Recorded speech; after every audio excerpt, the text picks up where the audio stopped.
Hello and welcome, ladies and gentlemen, to a stream. Today, we're going to be doing something a little bit different than normal.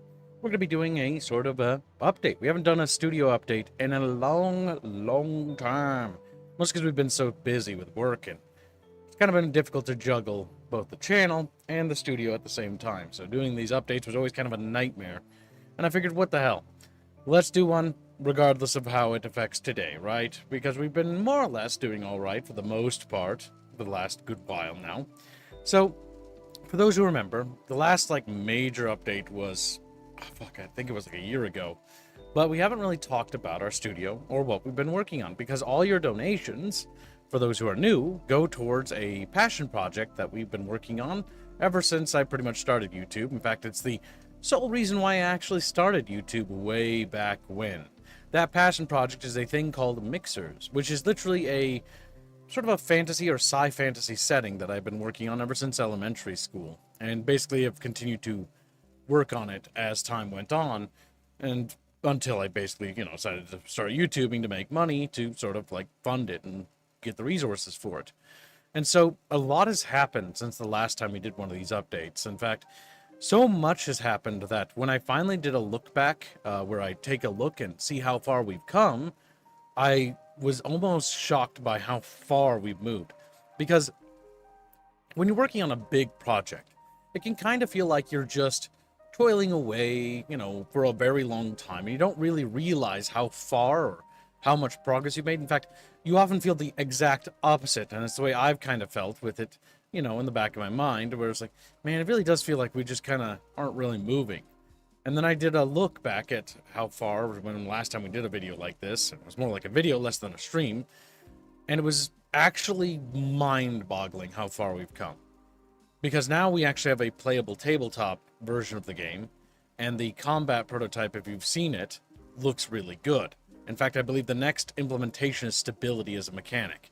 Versus back then, it was like, okay, we're going to start making progress on the combat prototype. It's like, holy crap, it's been a while. It's been a while.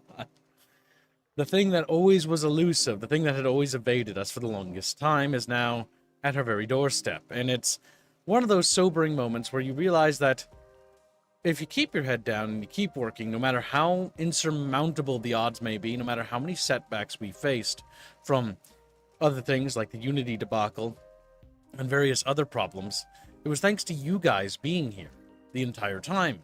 It was you who supported us, who were here every single stream, who donated. It wouldn't have happened without you. And it's most importantly worth shouting out the people who've been here through it all, because it means a lot. And whether you're not able to show up to every stream isn't a big deal, but you come back. Speaking of people I haven't seen in a while, it's Share Bear. Welcome to the stream, little Share Man. Hope you're doing good.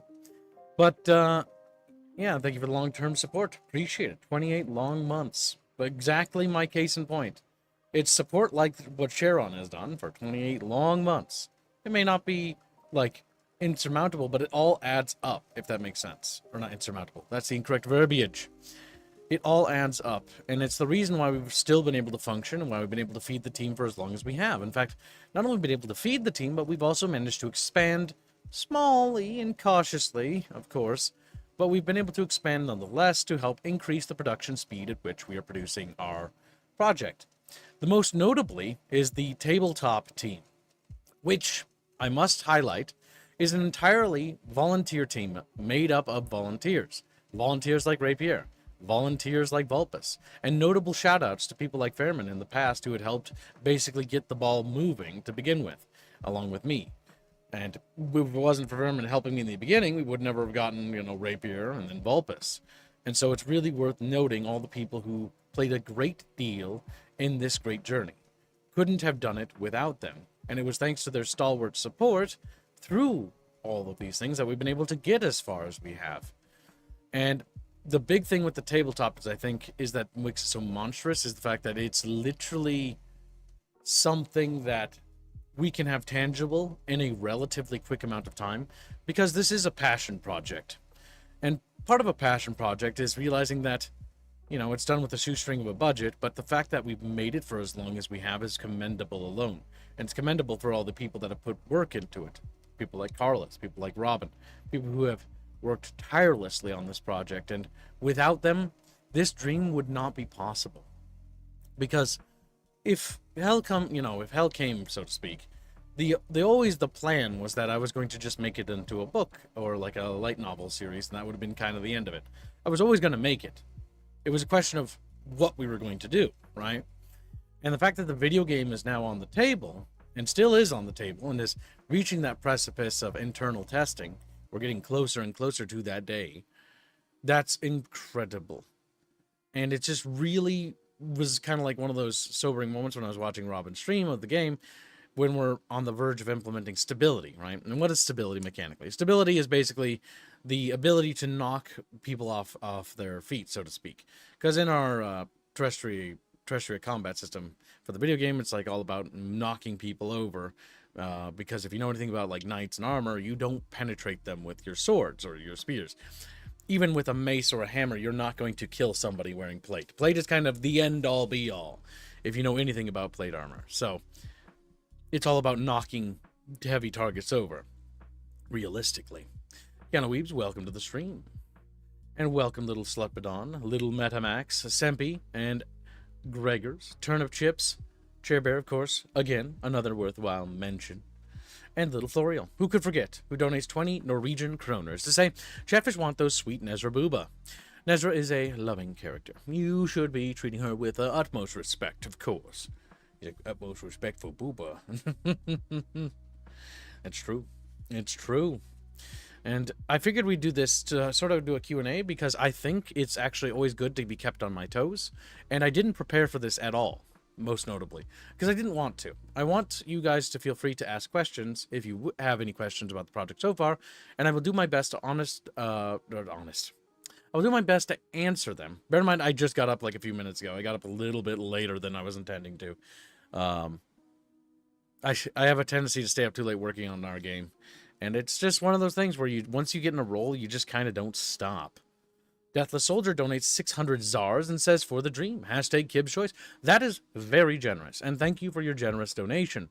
I need to think on where to put that. And honestly, I think we'll put it towards Winter Assault. Or I'll let Deathless Soldier. If you're putting my Kib choice, I'll let you influence it. What would you prefer? Put it towards BioShock or Winter Assault? I'll let it be your call. We'll kind of work together. How about we workshop it together? Baroness Harlot Tonin gifts a membership. Thank you very much for your generous gifting memberships.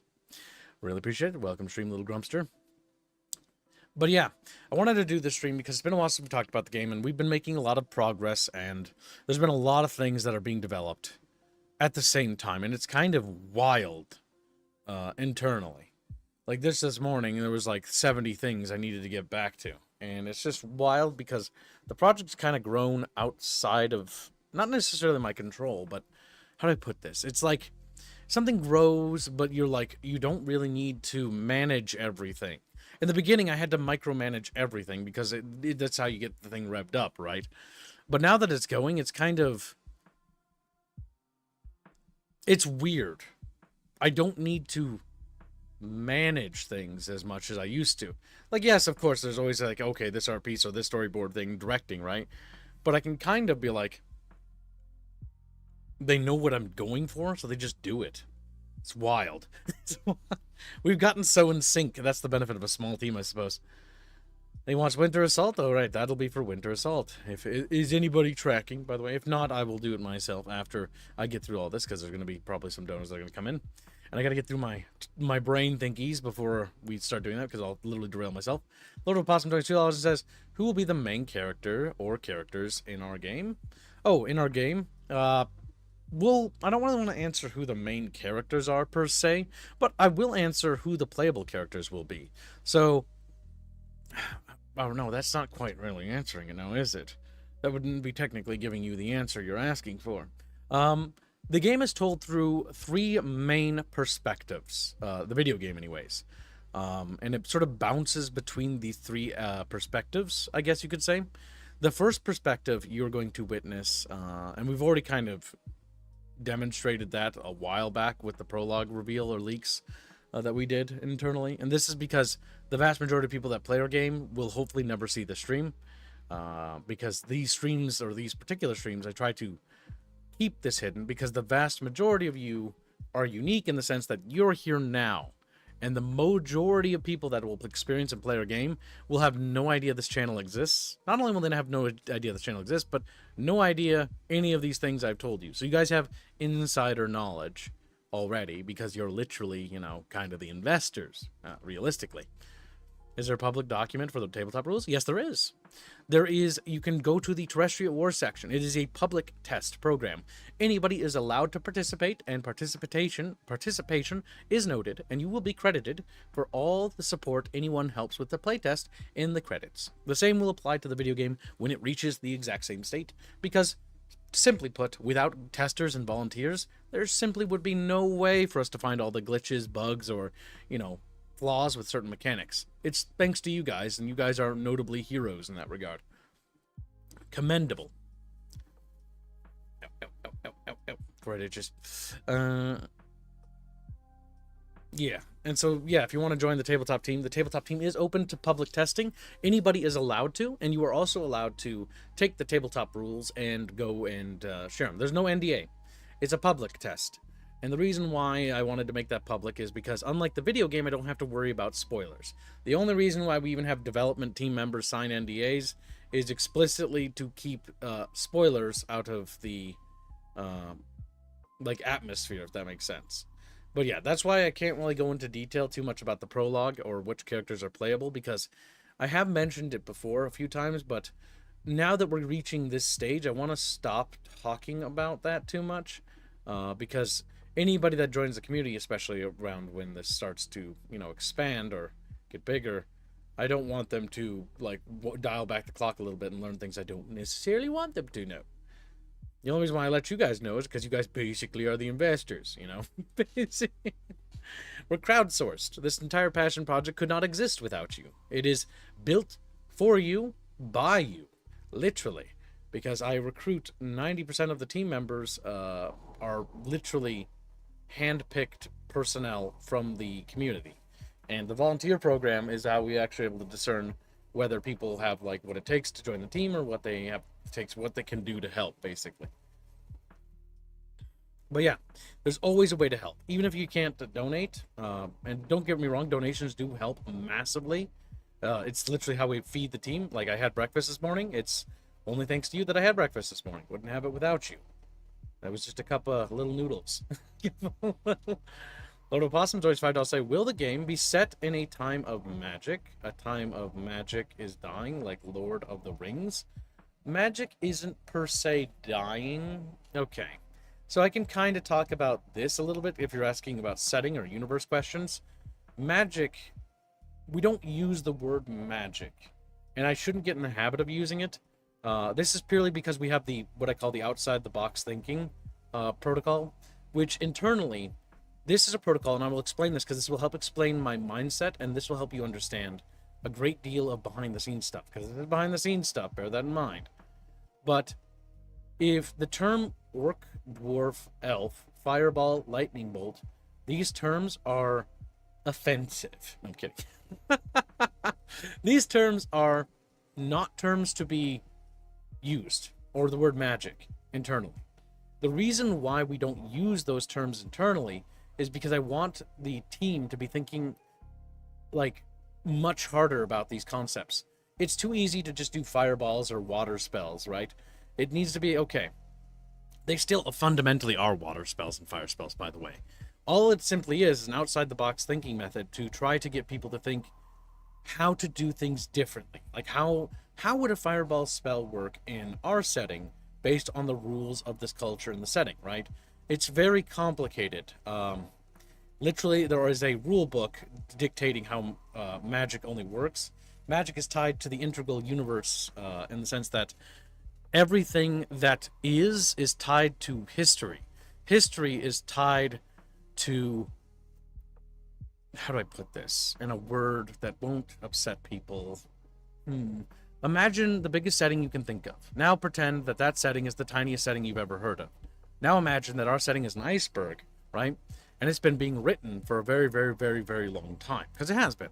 Not the oldest setting in the world, but in terms of additive content, the universe's progress is, I think, the longest in any other setting I've ever seen. And this mostly boils down to how Legends of Terrestria came to be, right? It started in elementary, which is what we call the pre-lore era. Now, the pre-lore era had to be reworked in middle school as I grew up. But the pre-lore era then was born into the first age, then the second, then the third. The third is where we paused, because by the time I reached the third, because I had written all the story from the beginning. It's not like writer's notes, like in Tolkien's work, where the Silmarillion is like a collection of notes. It's, imagine if you had written that story out, and then you finished it, and then you just decided to start writing the next story after that. And so while that story ended, you kept going. And so you wrote through The Hobbit, you wrote through The Lord of the Rings, you wrote past that, and that's the old lore.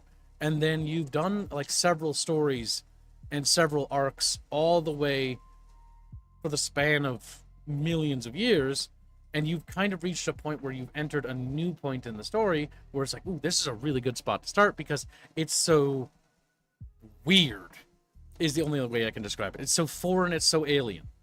Like, we're starting not in the first age, not in the second age, not in the third age, not even in the pre-lore era.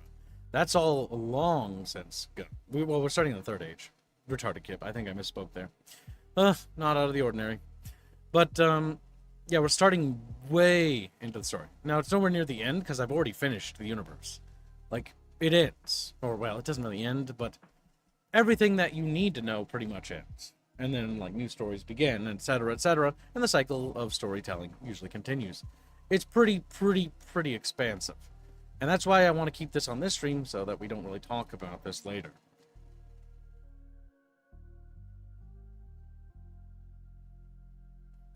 But yeah, magic is just the term for the audience for when you don't care to overcomplicate things and potentially push newcomers out with your weird replacement words. That's absolutely correct. However, we still don't use the word magic anyways, because I don't want that word used internally and externally. Now, if you guys want to call it magic, I'm not at all bothered by that. So don't worry if you're going to step on my toes. I don't care. Okay. My big thing is making sure that the team doesn't refer to it as such, because it is important that when we're coming up with spells, we're thinking outside the box. That's why I'm very proud with our spells we have. They're very fun mechanically, and they're not just like, oh, this just does damage. Now, there are spells that are basic and just do that, but I try to think mechanically, and it's just like a personal preference thing.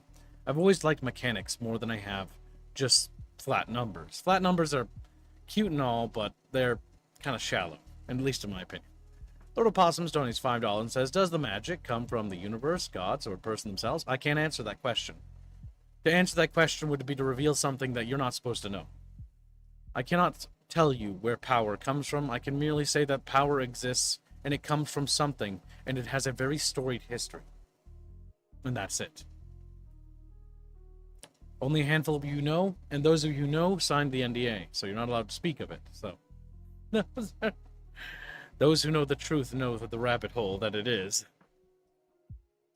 Can you explain the heat system? Yes, I can. So, this is something that is known. This is something quantifiable. So, when a caster, or we'll use the term disciple Illumine, right? A disciple Illumine usually has a sort of overhead. There's a greater being on the other side of the veil that sort of hands them their power, you know, like an exchange, if you will, through ritual and belief. Through this exchange, they receive this energy, and this energy can be then manifest into will, which can then be turned into things, right? This can vary culture to culture, religion to religion. Like I said in the dev team meeting, like I've said before, no system is the same. As in, like if there's a fire, let's just use the blank expression. Is there a fireball spell in Astria? Not really, but let's pretend there is. Now there's a fireball spell in Nefir.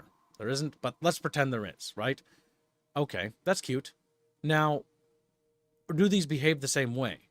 Does a Nefir spell behave the same way mechanically as the Astrian spell? And the answer is no. No culture should technically have the same interpretation of how things are, because they have different frames of reference and different philosophical beliefs as well as spiritual beliefs. So each spell system and each individual spell needs to be handled specifically by that culture and that one group. This makes spellcrafting, as Rapier, I'm sure, has painfully noticed, rather arduous. meaning that it takes a long time to make a spell in our setting because it has to be tethered to the mythos, which has to be tethered to the lore of the universe. And there's a process and a method to this, and it was designed specifically this way because I didn't like the idea of just, here's a spell, you know, and that's just it. And it's like, no, it's far more than just a spell in setting, right? I want to be sincere in everything I do. Now, people will consume things on different levels, and some people may not give a damn about that. And that's okay. There's nothing wrong with that. You don't have to care about the setting that I've been building for my entire life as long, to the same degree at all. And you don't even need to be like, this, I like this spell because it's cool. That's an awesome reason. I like this spell because it's flashy. All right, cool, neat. That's, you know, wasn't what I was going for, but if you like it, great. You love me my flame wall spell, Kib. You were trying. The tabletop team was requesting. It's okay with you. It's okay for the tabletop team volunteers to request certain units. Hell, it was thanks to you that the Astrian Huntsmen were introduced as a unit. It was thanks to the volunteer team that I actually was like, you know what? Based on the individual rights of the Astrian citizens within the Astrian Empire and the citizen like militias and stuff like that, they would have that because the Astrian Empire very much does value citizen rights and the right to basically arm oneself.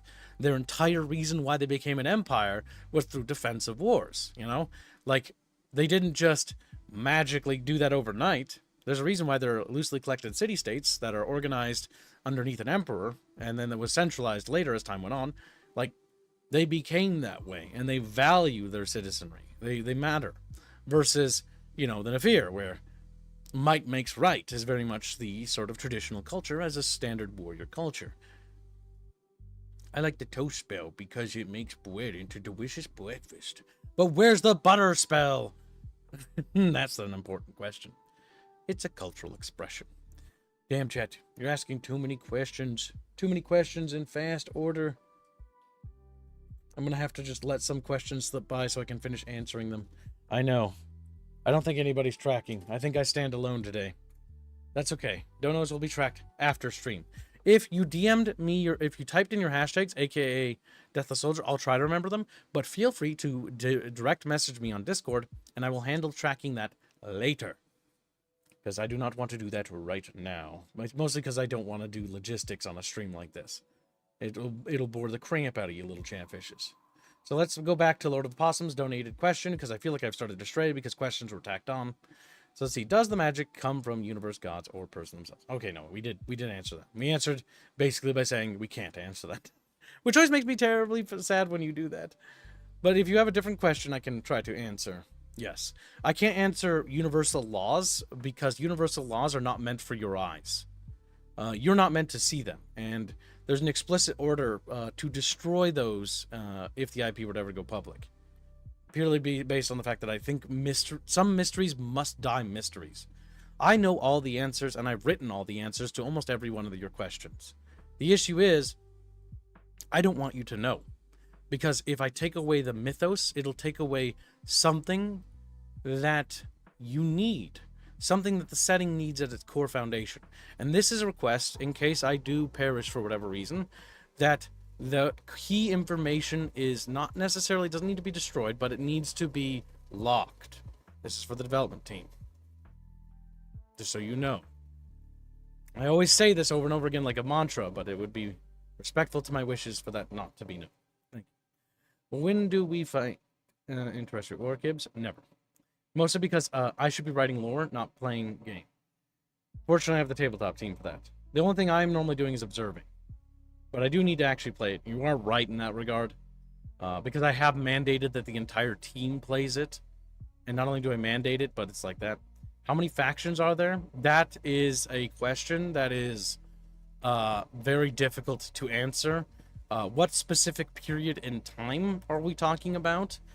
You know what, let's just use the 1022 AE. I believe there is 30 major nations, and then there are about several hundred minor nations or tribes that don't really matter. Not several hundred, but about a few hundred. About 1,000 in total on Terrestria, I guess, at the point of the game. Though most of them notably are major, right? The Nefiric Horde, you might recognize from the map, if you recall. They occupy a region called the Fallen Kingdoms, which is the High Kingdoms of Salengard, the High Kingdom of Aetherin, the High Kingdom of Arnor, the High Kingdom of Ruthmere, and the High Kingdom of Ananvale. So those are 5 kingdoms that are occupied. There's also the Forest of Faranost, which is basically occupied by the tribal savages that live on the mesas, right? Then you also have the Tavonians to the upper right. Then you have the Gurukar in the far north, under the Witches of Elcor. Then you have the various sub-tribes, like the Boscanar, the Rakiri. The Neferic Horde aren't one culture, just like the Astrian people aren't one culture.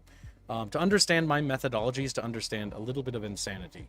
So the thing to explain here is that when I developed the setting, or the world and the nations, they're not really one people, as they are a fluid group that changes and shifts with the winds of time, and as well as cultural impact and influence. The Astrians of the 1022 AE period are vastly different than the War of the Five Emperors Astrians, which are notably known as the High Astrians, basically, viewed as like their zenith point, the peak, the golden age, where constructions were what they considered megastructures, with like the Unity Bridge that bridges the Great River of Osos, or the various other large constructions, right?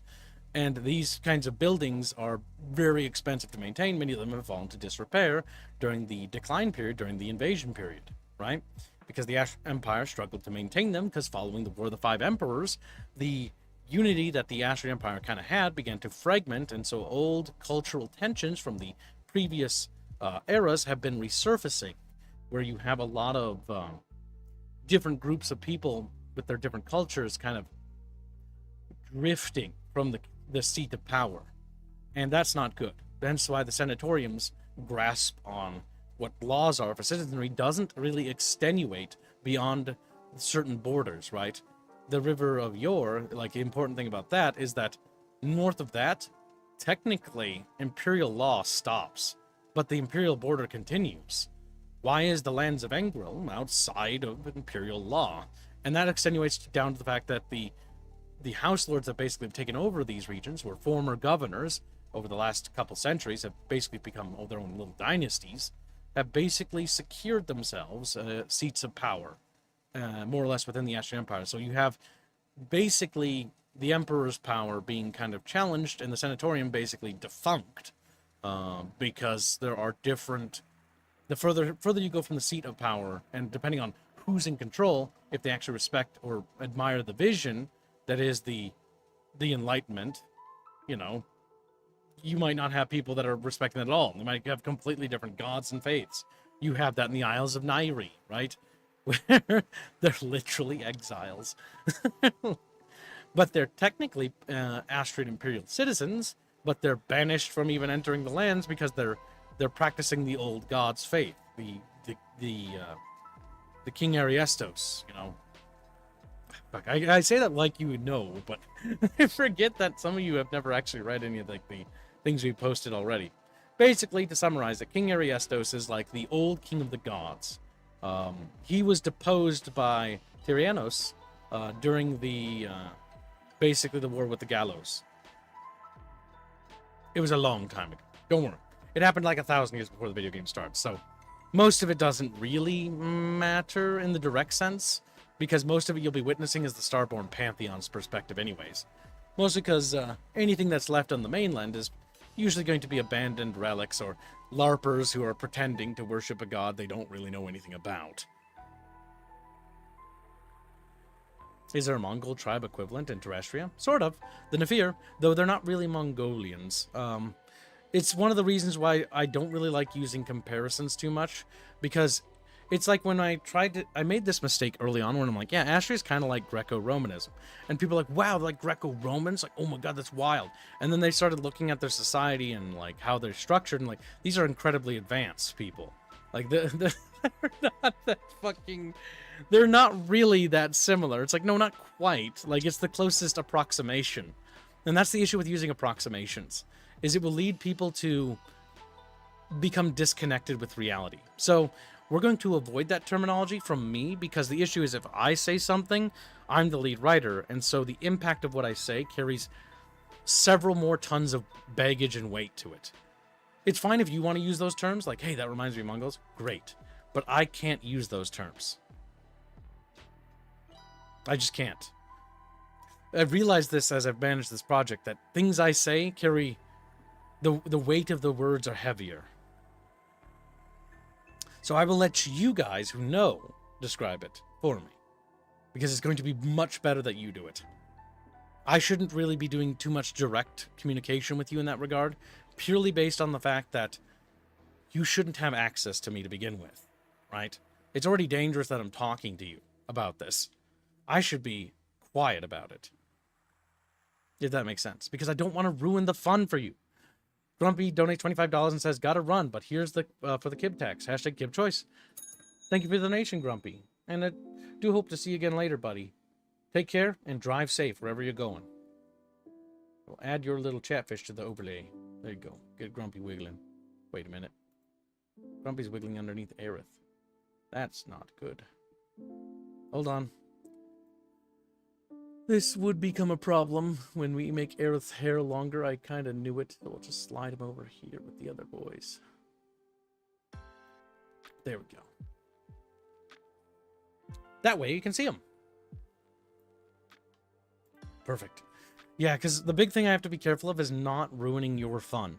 And what I mean by ruining your fun is the mystery that you need to uncover, the discovery process, is part of the fun of what I've made.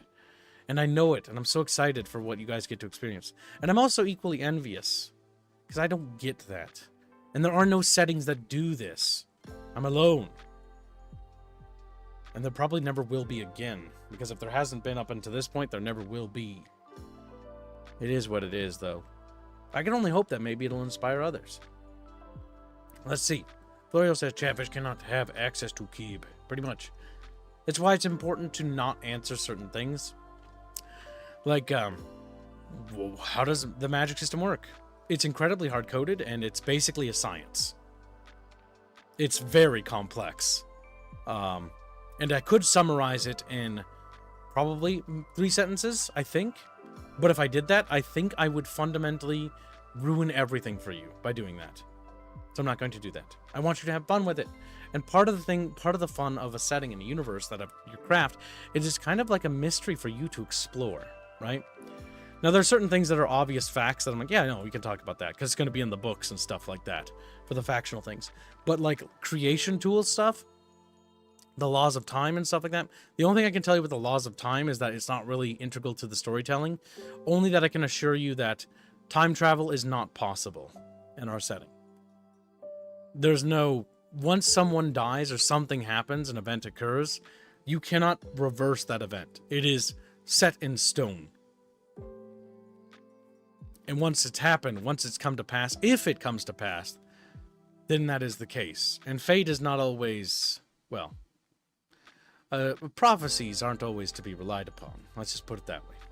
Polly Donuts $10 says, approximately when will we see work on a smaller scale tabletop RPG as opposed to the wargame Men of Terrestria art? That will be dependent on a couple of factors. If our budget were to expand, probably sooner.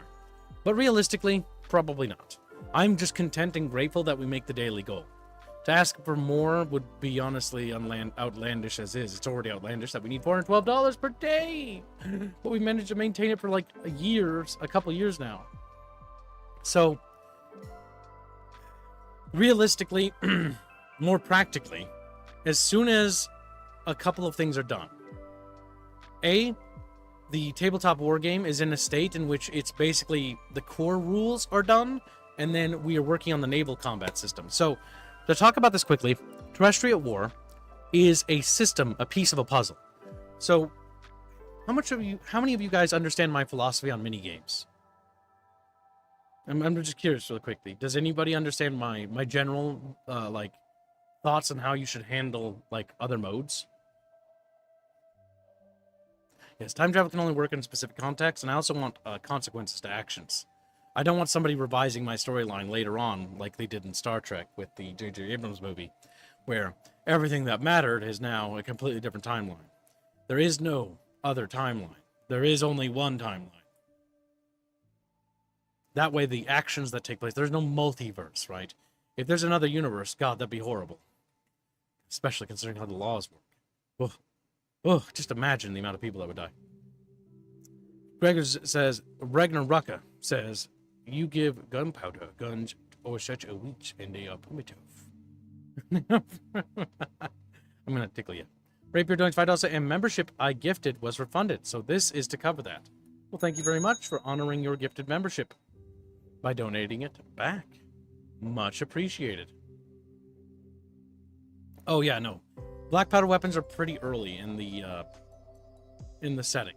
Now you're probably going to notice one thing. The terrestrian technological progression is monstrously faster than ours, and that's just kind of because they're kind of, not to be too demeaning, but they're kind of better than you.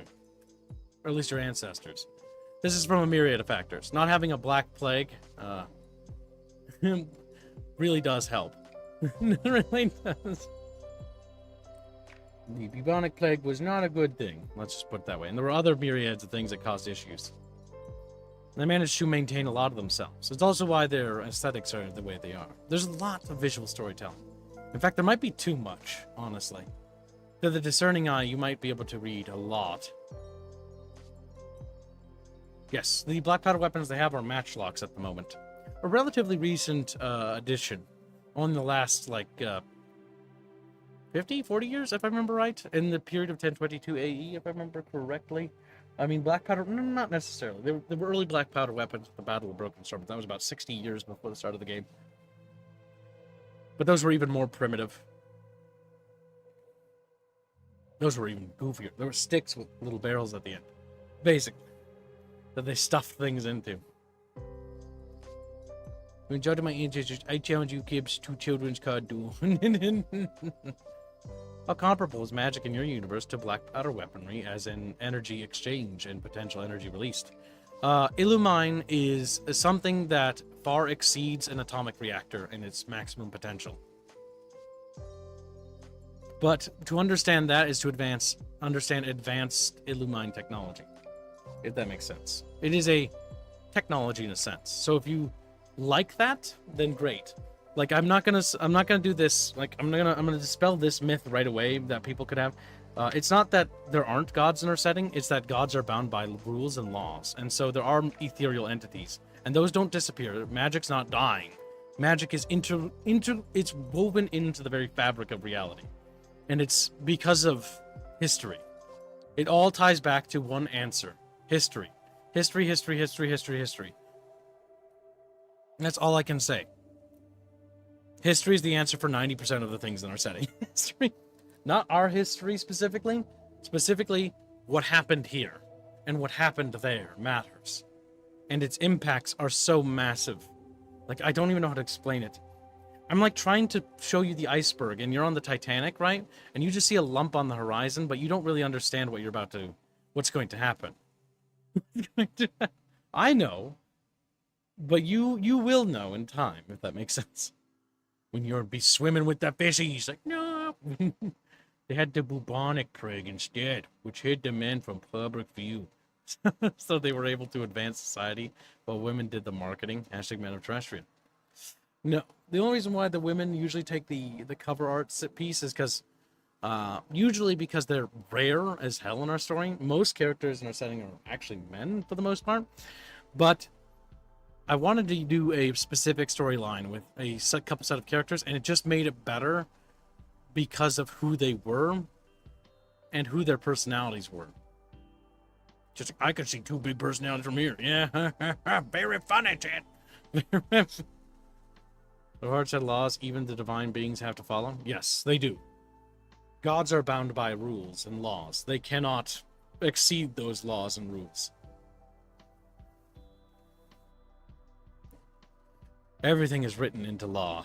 And those things that are written into law... no, we can't talk about that. You'll understand.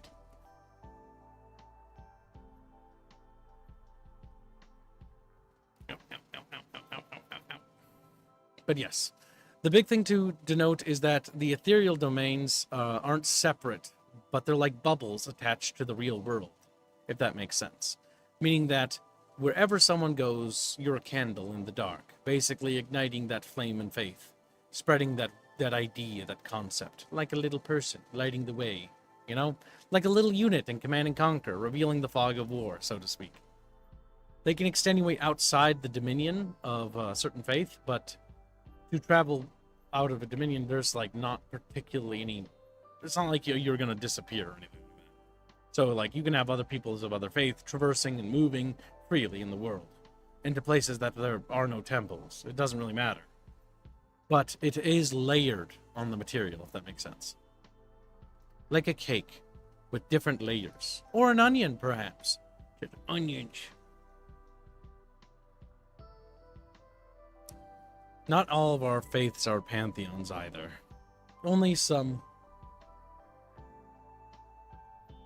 So when you say a nuclear reactor in terms of potential energy, are you referring to early reactor tech or newer reactor tech?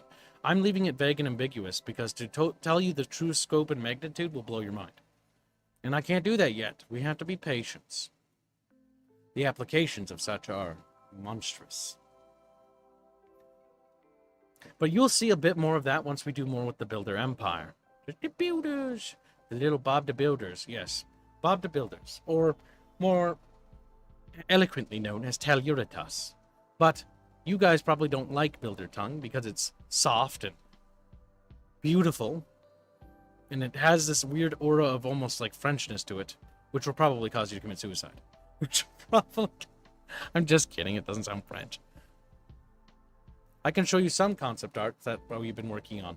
Because these are art pieces I've allocated because they're okay to show because they're not spoiling anything. Here we actually have a builder. This is one of the characters in our upcoming series that we have Lycanfish working on. Her name is Everine. I'm not telling you which outfits we chose. I already chose them. But you can tell me which things you like, because that's okay. I choose outfits and clothing based on personal preference of a character, not my own, which means you have to take a break. I knew that'd get a reaction out of you guys.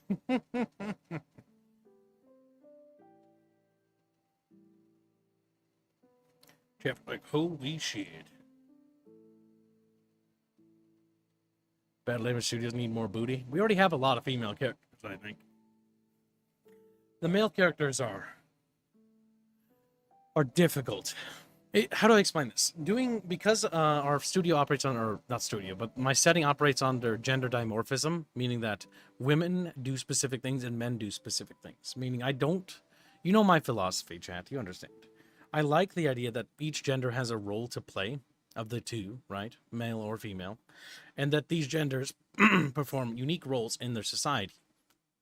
But it's not like, I just don't know. I don't want to deal with like the girl boss scenario shit. You know what I mean? Ugh. Gross. I like the idea that people have their roles and their parts to play.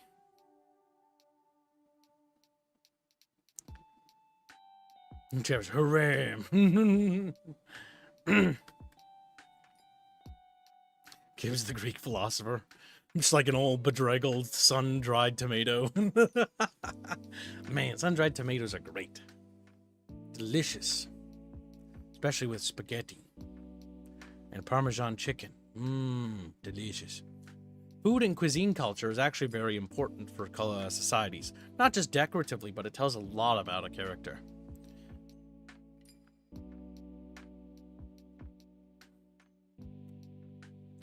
Thumbs the pushin', sums the cushion. Wow, Metamax. Chatfish think he's extenuate to cheeks, I think. Seeing how builder ships are ginormous, it's probably far past anything nuclear we knows them, yes. Yes. I mean, well, this is something we've already stated, but like a drone ship is what, 35 kilometers in length? Like they're fucking massive. But we're also talking about an interstellar power that has far eclipsed any technology that was preconceived. It is on the precipice of something great. A society of beauty, a society of wonder, a society of merit, the ideal thing. I became so infatuated with writing their culture and society that I actually became obsessed with the concept of merit and spheres, because that's what happened when I started writing their society. The concept of spheres, and chat's like, I'm gonna spurg out social strata as currency. Because what happens when you reach a society of perfection? What happens when you reach utopia? Where do you go from there? And the answer is It goes far. It goes so far, dudes. The directions and the things they have are so magnificent. It became my idealized humanity. It actually made me fall in love with humanity all over again. What we could be. Romanticized. Beautiful. Polly donates $10 says, is there Magitech elements in the game based on exotic material reactor you described? Basically, people effectively doing magic via technology. Technically, yes. I don't use the term Magitech because I don't like that term because of what it implies based on other settings. But yes, it would be an apt description that you can use. You'll find that I try not to ascribe too many descriptors because you know why. I already told you why. Because it's an issue when I say it, because the weight it has is extreme, meaning that if I say something, people will go from like, yeah, I get what you mean, to it's absolutely 110% to a fault that thing. This is what happens when you enter this position, is what I've discovered. This is why I know a lot of other writers don't talk to certain degrees, because it's risky. Because once you say things, the amount of weight and gravity a thing has when you say it has much more pull and can lead people astray. Is there I don't even know what a demunculable is. And I'm not going to answer equivalencies. I'm going to avoid those questions from now on. It was the closest word I could think of. I know, but I can't use those words.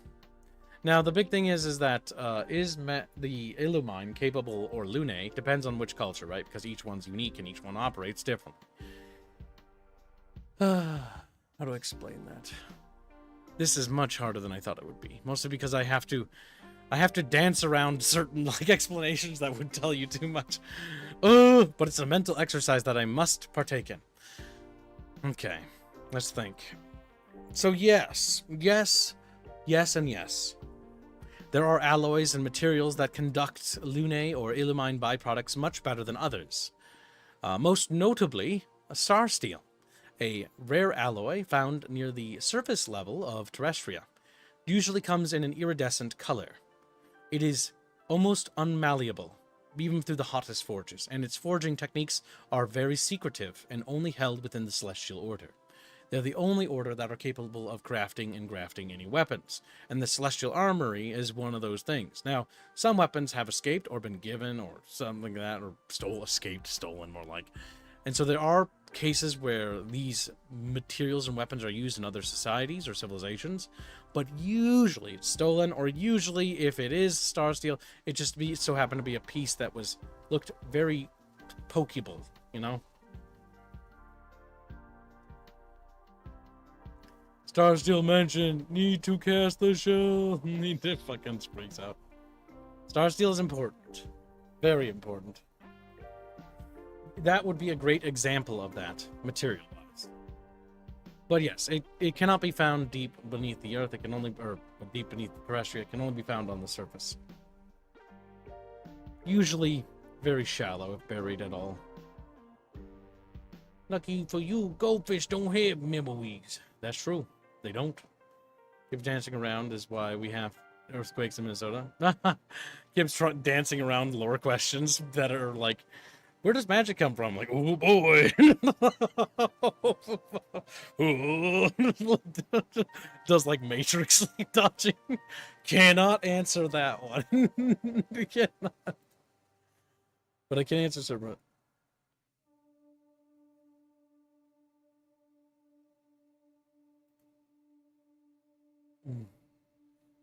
Oh my god, I'm seeing weird, quirky things.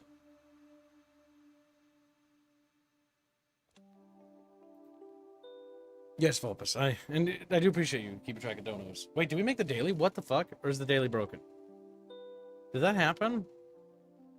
No, that didn't happen. That's wild. What? We couldn't have made the daily already. Is there some sort of mistake?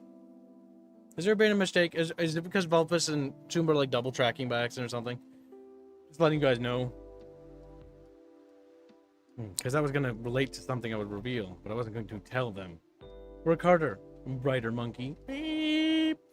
Yes, being the writer, honestly, I'm glad that my team is managing all the other designs so I can just focus on the lore, because to be real with you guys, like, tackling this thing is a nightmare. It's a nightmare I enjoy and I want to be a part of every day of my life. But, like, holy fucking Christ, chat. Like, anytime I get time to write, I'm, like, writing several things and I'm behind on 300,000 things. And realistically, if I could raise money by just streaming for 5 minutes so I could write for the rest of the day, that would probably be amazing. But sadly, that's just not doable. You're double tracking the donos? Yeah, that's what I thought. Yep, because I'm like, there's no way we reached the daily already. Bad old Vulpus. Don't worry about it. Beat Vulpus. Damn, chat. Wow, he's helping. He's a volunteer. No, be grateful. It's okay if mistakes happen. They're going to happen once in a while. It's just always important to own up to them and fix them when they do. There's going to be mistakes when it comes to a lot of things. That's why the lore is one of the most difficult things, because there is no room for error. That's what makes it so nightmarish.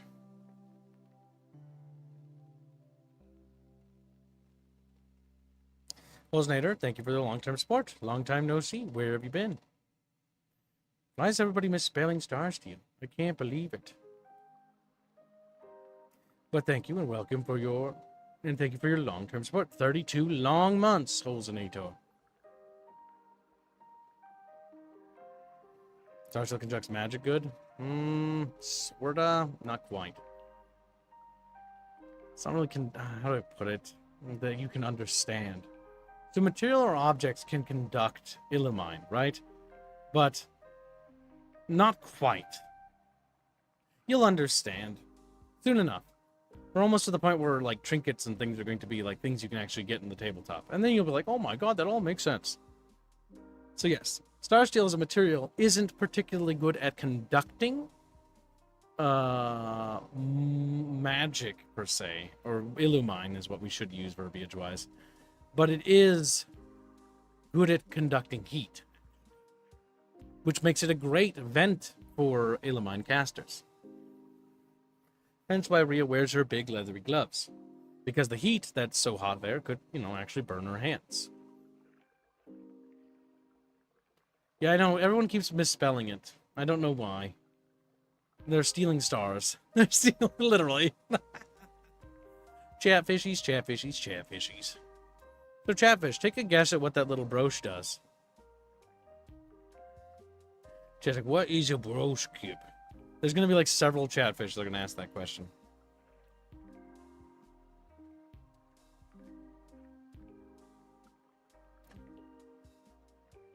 No? Nobody knows? Okay. Well, it was worth asking. I was going to tell you what the brooch is, but I'll keep it a secret until we make the daily. You only have until the stream to do that. If not, you'll never find out until it's too late. Next up, we're going to take a look at some Nefuric Raiders. Now, these are some recent concepts that Carlos had whipped up. And what I really love about Carlos's work and conceptually is that the body differences and body, like, design silhouette is so spectacular. It's fucking wondrous. It show your merit, probably. No. No, it doesn't. That's funny that you think that, though. That's funny. It's funny because it's like, that's a fair thing to guess, but, like, you'll never figure it out. Never. None of you. None of you will know. Except for Vulpus and Rapier. And Carlos, who's there. And Carlos, that would be a way to describe it, but if I said that, I think they would start to understand things. I need them to be confused, but also understanding it, so that way when they discover it, they'll have that little moment where they're like, oh, the Pikachu face, and that'll look really funny. No, it isn't. Semper. You're never gonna guess what it does. You can just keep trying. I'm not gonna answer your guesses until we make the daily. But if somebody guesses it, there'll be a Chatfish in it for you as a reward. I have yet to see anybody do it though. Now they're just gonna start throwing shit at the wall. I'm like, come on, damn it, come on. But you know, it's a fun little game to play. Now, do you like the chunky Nefir officer? Do you like him? I like him. I think he's chunky, and he's a good boy. Look at him. So, that look of confidence. You know, he knows what the ladies like. No, you can't rapier, because you literally know what it does. You moron. You moron. You're literally on the writing team. You're literally... I want the chatfish though. I want the chatfish. If you're aware of the lore and you have signed an NDA, you're not allowed to answer that question. You son of a bitch. That's how Kimson envisions himself. Yes, that is how I feel when writing lore. Confident, full of myself, glorious, stupendous. I know the ladies love me. I know the ladies love. Yes, I did write several pages of text that Rapier will have to edit. Oh my god, that is me. Yes, that encapsulates me perfectly. That face, that expression. Yes, I did write several pages in the span of an hour. And I did take a while to go back and forth because I forgot some things and I had to do it. And yes, I am going to make Rapier organize it and edit it. How could you tell? How could you tell? Chatfishies are guessing. I do like your guesses, though. It's actually not something I would have ever imagined. But then again, I always know the answer, so... But it makes sense, and I like the fact that you're putting thought into it. You're using what knowledge you have. But simply put, I never gave you this knowledge, so... There's no way you could know. But they're still good guesses. You're utilizing information. You're better off throwing darts in the dark, honestly. I'll give you that one hint. The darts in the dark. Here's some spell art that we did. This is rejected art. But I wanted to show it anyways because this was from Echo. And she whipped this up in like... what felt like a few minutes, honestly. She worked with such great speed. I can tell you why this was rejected. This was rejected purely because I don't like the idea of gods ever being portrayed visually. But this is a rejected design for a spell with dealing with Syra. But I don't like the idea of spells physically ever displaying, even higher tier war spells, because to visually see a god is not a good thing.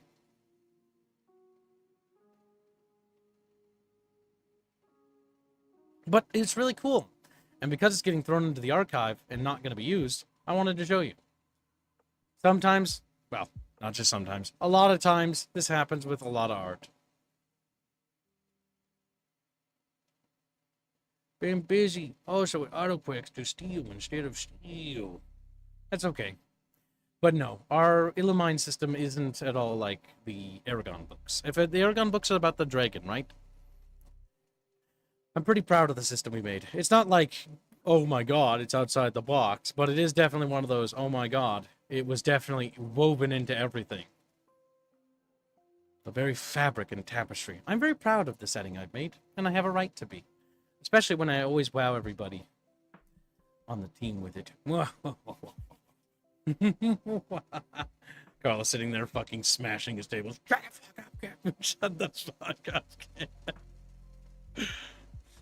I can't help it. My guess is someone's a dragon of Astrid variety. The brooch? That was... Or this picture. I can tell you what this is a rejected design for. This is for an upcoming spell that the tabletop team's going to get. This is Syra's Gaze, I believe? Or, yeah, no, Syra's Gaze. I don't think it's Syra's Judgment. Basically, it's well, you know, if you know anything about Astrid magic, if you're ever familiar with the idea of being irradiated and, you know, turned to goo and having your cells dissolve or being roasted by the sun, that's generally a lot of Astrid offensive spells.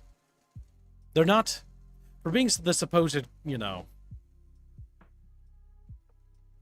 and Society of Enlightenment, they're really going to brighten your day. Literally. It gives a whole other meaning to enlightening savages, doesn't it? Just burning them to cinders and crisps. Crispy.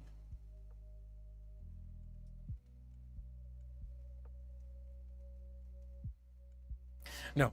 And I appreciate you DMing me that, Semper, but no, it isn't that either.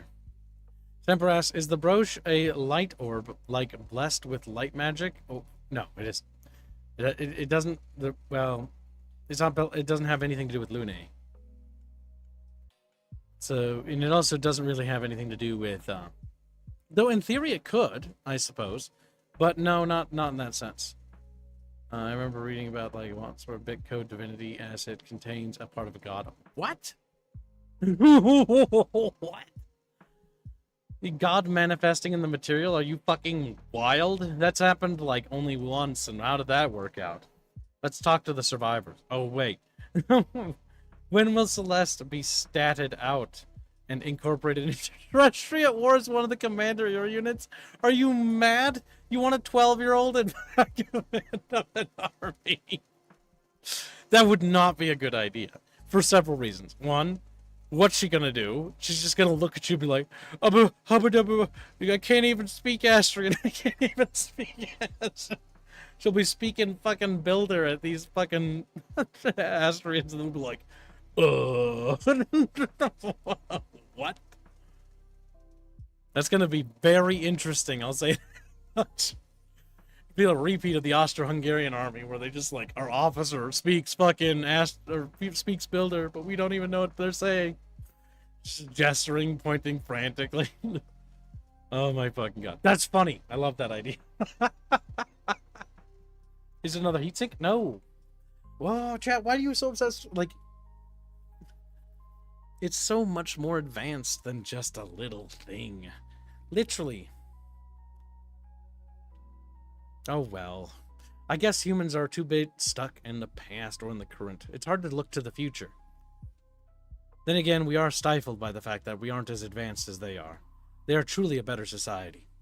Polly donates $5 and says, when will... I read that. God damn it. I got distracted. Gregor's donates 20 pounds. We're almost to the daily, chat. You're soon to get your answer. Why not? It would be funny. Traits. Speaks Builder. Astrians just look at her.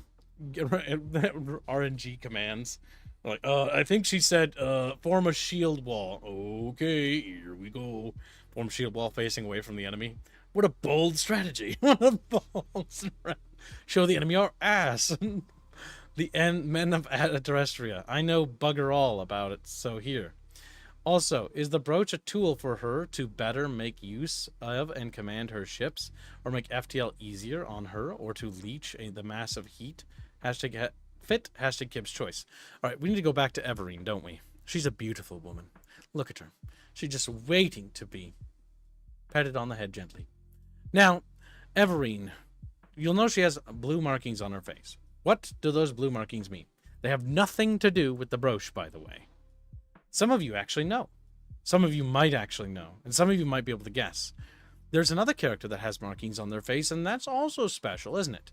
But each marking is unique. Or not unique, but it tells something. They're not just tattoos for look. They literally speak volumes of what they are and what they do. It's like a job, you know? You work at McDonald's. You're wearing a little McDonald's outfit. Making Illumine burgers. Or in this case, Lune, because they don't have Illumine. I forget. They don't have the same system, do they? They're different. Tribal tattoos? No. Wrong. Marker of rank or position, probably. Close, but not quite. Blue markings mean she recently had a birthday party with Ace. A fair interpretation, and not entirely impossible in the society, I suppose. Isn't she a navigator? A what? Is this Dune? Is this... Hell yeah. Dude, I wish. She'd look like a worm then. Clearly, she's a Celtic warrior. Nope. The idea of Celts? Are you wild? There's been no such thing. No such thing. She's someone of a high rank. No, not really. Damn. Felt like I told this to people, but those people aren't here. She drank blue grimace shake. And she just decided to paint it on her face? How adventurous. It's not war paint. Sad. Body count tattoos? God damn. You think she could get that many? Damn. Do you think she could? As an announcement that her recently born child is a boy? I get that joke. That's good. Is the brooch some form of temperature regulation? That's weird that you think that. But no. I guess religious markings. No. Knowing the builders, they're not Not super religious, are they? I mean, they kind of are in a way when you think about it, but more of like a enlightened religion, superior to our own. Just like, what? You can't keep saying that. You can't. I'm just can't help it. I made them better. They're better, chat. They're what you should be. You should be them. God, you'd live longer too, and be healthier, and you could smoke like a freight train with no repercussions whatsoever. Just like, okay. Okay. Manifesto's overhead? Yes, it is. It is a art piece. I believe. The question is, who's drawing it? I have no clue.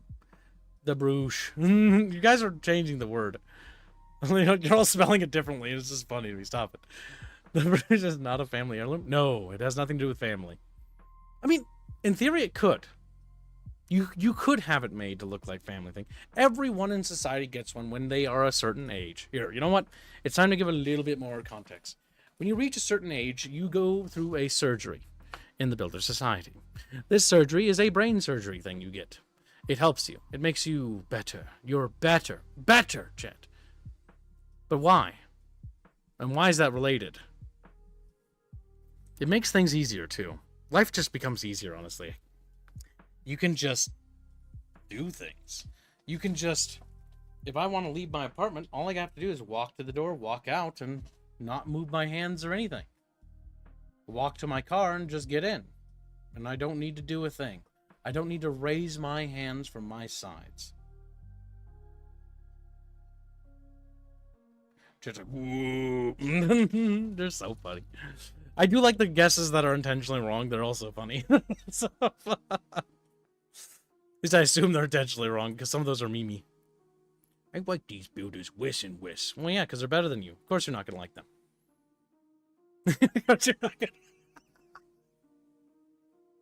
I'm sorry, Abaddon. I'm enjoying pushing your buttons a little bit. I'm just teasing ya. Okay. Water chip. You're so funny, chat. I love you. All right, so that's really funny. Oh my god. If only you could change lights without raising your hands. I know, right? Imagine if you could just think it. It'd be fucking convenient. You don't need to write anything. You don't need to do anything if you don't want to. Analog is important for emergencies, I suppose.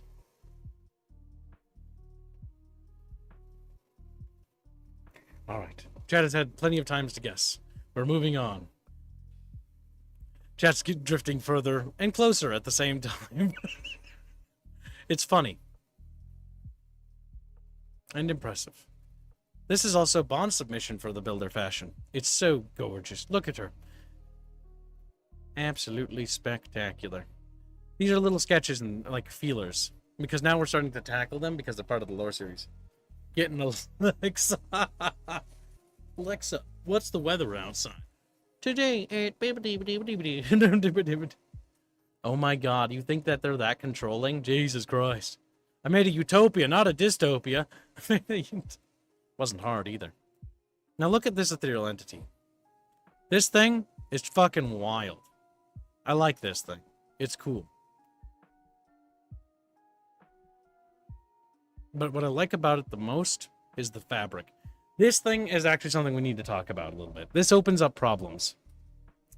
So you can imagine many problems can be occurred with this. One, the fabric. We need to talk about it. Robin's not going to enjoy animating that. And I know that for a fact. He's just going to not. Okay? Water, smoke, and fabric. Oof. Those are like the three big cardinal evils when it comes to animation. They're not easy to animate. And so that's going to make this thing a goddamn nightmare. Oh my god, it's going to be awful. But it's going to look so good when it's done.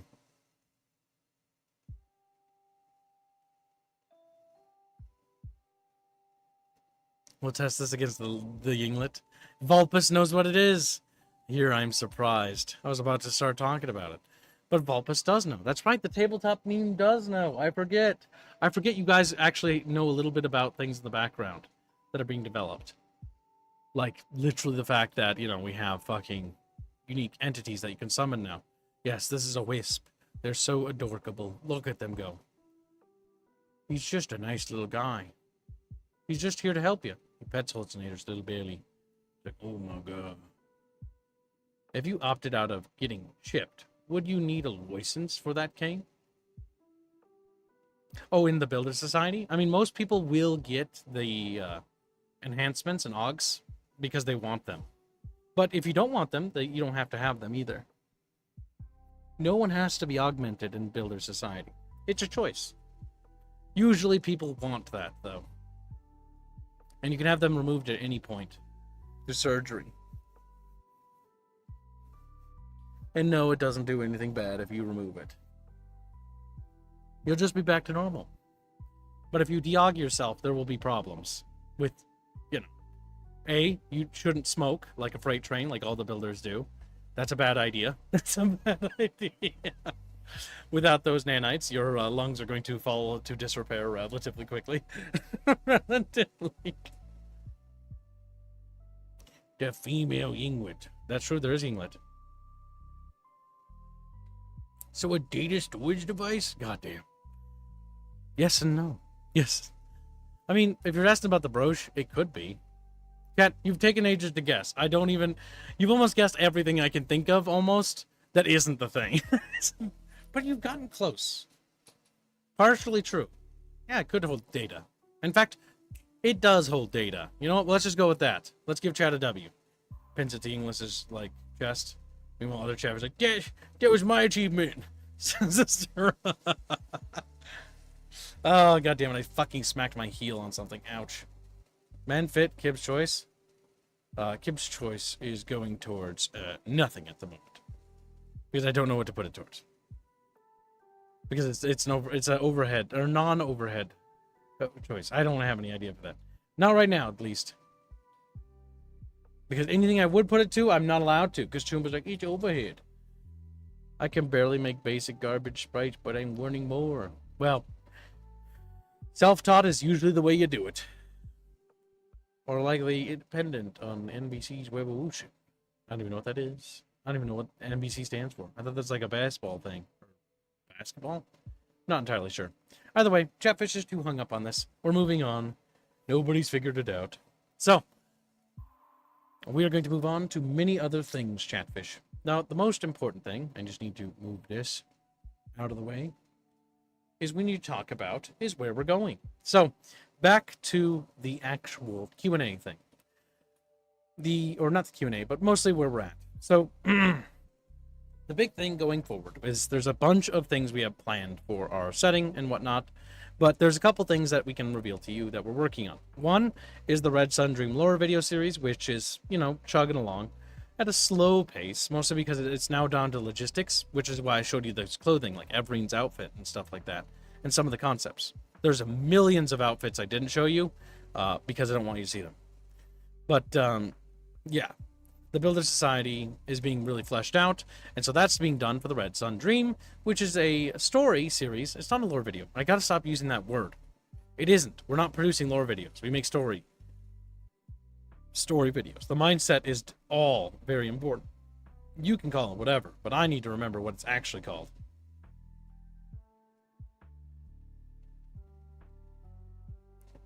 Sure, I wouldn't do that. I'm not retarded. I'm not lock it. I'm going to tell you what it is once the daily's met. If it's met during the stream. But once the stream's over, then I'm not going to tell you. And you'll have to wait until the Red Sun Dream is released. You'll figure it out regardless, so don't feel bent out of shape when you inevitably don't guess it. Because I'm not expecting you guys to.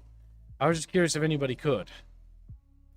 You got close in some areas, but sadly, the way this is going, you're not going to figure it out. So, either way, the big thing moving on is that we're working on the Red Sun Dream, and that's going to be released on the Battle Damage audio channel.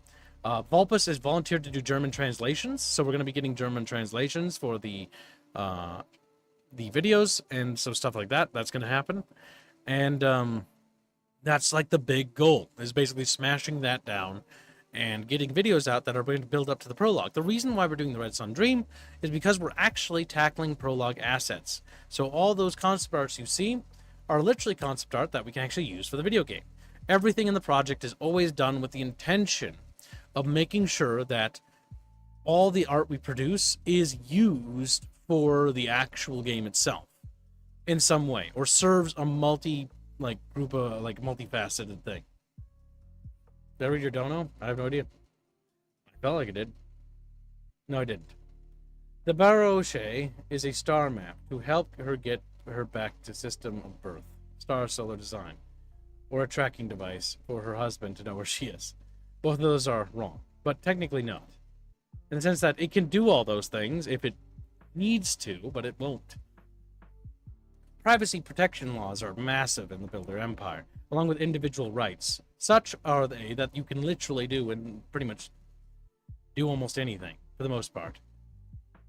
Like, the amount of individual rights you have within the Builder Empire is monstrous. They make America look like a joke. At the same time, their laws also protect people from other bullshit. You'll see. You'll see. I made a better society than what we have. It wasn't necessarily hard. It just was easy to do once you remove some constraints by just giving them literal god technology. Like the ability to be so much better than us in every way. Oh, it's not fair. It's not fair. But it is what it is. We just can't equal them, chat. You're just weaker. Now there'll be so mixed messages there. But moving on.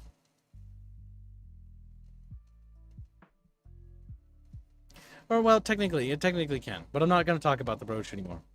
I've given Chatfish plenty of time to try to figure it out. I'm moving on past it. So, back to the actual point at hand. We need to talk about what's actually important. The lore video series, which is the Red Sun Dream.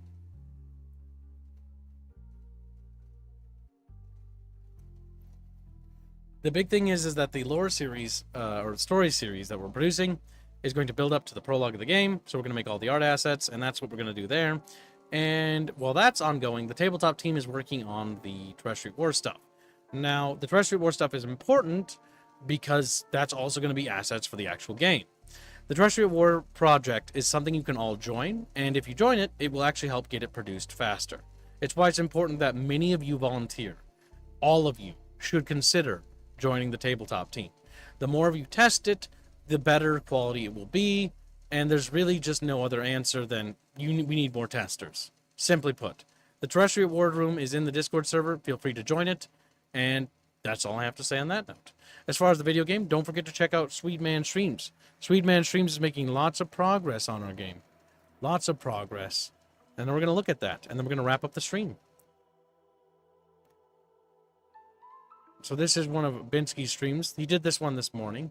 But here we can actually take a look at the combat prototype. Now, he's currently trying to fix problems with, like, how things work. But our game, if you didn't know, is a turn-based tactics game.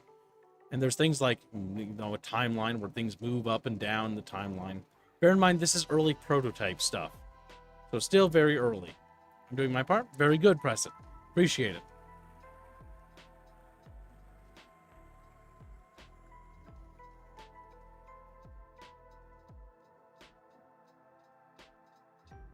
But yeah, that's what he's working on. He's been trying to fix things. The next thing he's going to be implementing, for those who aren't aware, is we have a couple resources already, right? We have action points and like heat generation for the magic mechanic. But the next thing that's going to be added next is stability. So in our melee combat system, when things get hit, they get knocked over. When they get knocked over, they can be killed, right? Because plate armor is kind of the end-all, be-all, right? Rhea's usual slashing or stabbing attacks or hitting something with a hammer, the big thing I wanted in my setting, and I talked about this artistically, is that armor actually fucking matters, and armor is real. Meaning that if somebody's wearing plate, they're going to be darn near impossible to kill in a lot of regards. It's just going to be a nightmare. You're going to have to tire them out, and you're going to have to lower their stability. Stability is the ability for someone to keep themselves upright. And it's important because a lot of our combat systems is modeled after, in a gameplay sense, and in a gameplay sense, modeled after HEMA, but in a turn-based tactics sense. So it's basically trying to take cool, epic, like fantasy combat, while also mixing in a little bit of realism so that it simulates, you know, people losing stability, getting exhausted, and basically doing stability damage. Which, yeah, with a heavily armored knight, Rhea's not going to stand a chance. But she's super agile and nimble, so she has that to her advantage. So you can wail on them all she wants, right? But the big thing is tiring them out. The mighty fox wyvern awaits you for battle, chat. That's true. Draconis is waiting. Chiron is Cheering for Treasure War. Yes, good, Sharon. You should be in the tabletop meetings. They happen every Sunday. Well, if there's any other questions, non-broche related, because the broche era of the stream is over, you may now ask them, chat. And as it doesn't look like we're going to make the daily goal, you'll have to wait and see for what that actually is. And that's okay. I actually didn't want you to make it anyways. Because I actually don't want to tell you.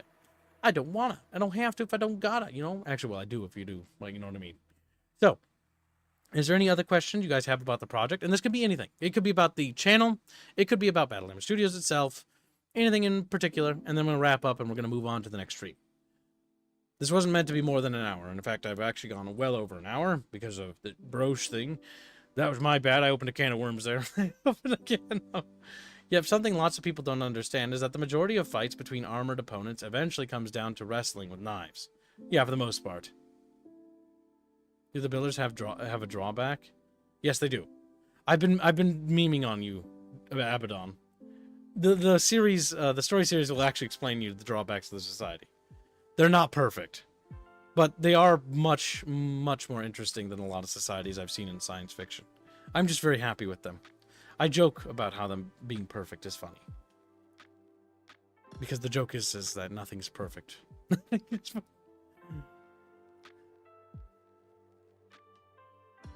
Is there a grease spell? Not yet, anyways. There's only the spells we have, and whatever's been announced so far. There's some stuff that's in closed doors, but I'm not going to talk about that. Because I got to make sure it gets through testing, because I don't want you guys going like, oh my god, where's the spell? And it's like, it didn't pass our, our tests internally. For those who don't make it to win the games out, be with Aerith fishing as QA memorial. What? I'm not really going to talk too much on that, because I don't really want to talk about memorializing or monetizing people's deaths. It's just inappropriate. If I decide to do something, it'll be something I do, and I'm not going to tell you about it. Because to do otherwise would be for profit, and I don't want to do that. Please don't do grease spell. I was not saying I was. God damn it.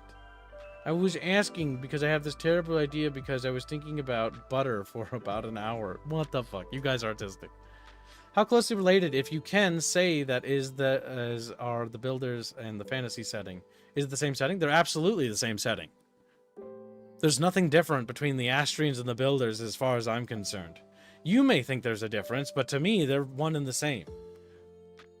And the reason why that's the case is because they're written in the same... It's the same universe. It all adheres to the same thing. Memorialized contributions, not death. That's true, Buckabush. There's my little squirrely boy. He's like, squirrely boy. Look at him. Squirreling up. Bit morbid to plan on? Yes, that's why I don't really want to plan on it. That's why I don't really... I think you'll all make it for what it's worth. Well, yes, but we shouldn't be talking about that. I don't really want to talk about that. For obvious reasons. So let's drop that and move on past that. It's not a point of subject that we need to be discussing. So we're going to make the spice flow after the stream? Yeah, we're going to do a little bit of Dune. Mostly because I deserve a little bit of Dune, I think, because I've worked very hard this week. I got a lot done, and I got none of the stuff I needed to get done. Which is wonderful. I'm not mad about it at all. Because I overwork so much, and I never get anything done. Oh, fuck, it just feels like that all the time. You work and work and work. You stream your ass off to make the daily goal. You make the daily goal, then you work after stream. Then it still isn't enough. It's infuriating. But the reason why I had to have this stream was because it's important to look at how much progress we have made, because we have made so much. We have a tabletop that's playable. We have a pen and paper, literally in the workshop, stage, which is going to be, both are going to be done well before the video game. And the video game is making serious grounds with its closed prototype. I expect that probably in the near future, I'll be streaming a version of this build at some point, so I can demonstrate things to you. Or I'll have Robin do it. Probably be better to have Robin do it, because then he can fix it, bug if it occurs. Or explain what bugs are happening. Yeah, probably better that he does it, honestly. Well, Celeste is a builder, right? So builders exist while Thresher. Well, I mean, she grew up in Builder Society. She's like, what? The Pikachu face. Just keep giving them vague answers. The problem is I can't. It's the only thing I can do. I mean, yeah, I mean, she wears builder clothes, so surely, right? Surely, right? Snake in wolves in sheep's clothing, right? Or wolves in sheep's clothing. Say, oh my god, warmonger. Okay. Not to play to the meme too much.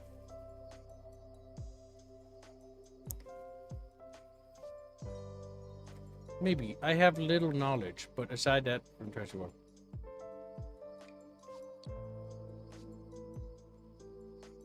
What? Mr. Personality donates $5 with his schizo brain, as usual, and says, I intend to release specific lists strictly for the result that will happen after. Thank you for the donation. I have no idea what you're talking about. It's simple. Terrestria is a feudal planet in a sci-fi setting. I think you guys are kind of locked into the idea that this is all in the same space of time. I find it fascinating. I'm proud of myself. I've managed to keep you guys so in the dark that you guys genuinely baffle me with some of your like ideas on the setting. I'm happy. Because I always get worried that I've revealed too much, and the fact that you guys say what you say means that you guys are so vastly out of touch with like where we are, that means that we've been on a great job of just not telling you stuff. But then again, it's because, you know, I recently brought Vulpus on the team, so I feel like I'm so exposed now. I'm like, oh, I just told everybody, I told him everything. You know, he knows all the stuff. I brainwashed him. He was able to get through the pre-lore section, and we almost got to the video game. Almost. We were almost there. Turns out Germans have to go to bed.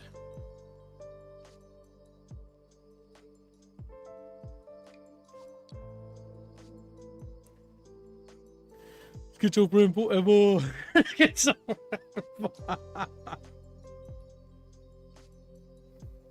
Rome mixed with Babylon 5? That sounds pretty fucking cool.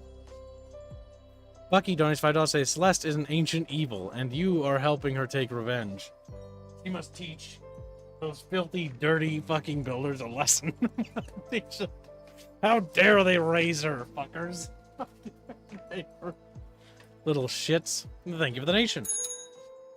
We are close to reaching the daily goal, chat. Well, chat, welcome to stream, Fresh Goods Grocery. Are you here to give me some groceries? It's like, hell yeah. Hand me some cheese. Like, oh yeah. That's what I'm talking about. The habanero stuff. The good stuff. Oh shit, my fucking headphones unplugged. 1 second. They die when I do that. Speak of the secrets you are keeping from us, Vulpus. Vulpus isn't allowed to tell you anything because he signed an NDA, which means Vulpus's lips are sealed. Oh my god, I see like Robin in the corner of my screen. I'm like, Robin, you've been sitting here the whole time? And I'm like, wait, I'm not in the VC. I did this outside so that I wouldn't have like my guests ask questions too.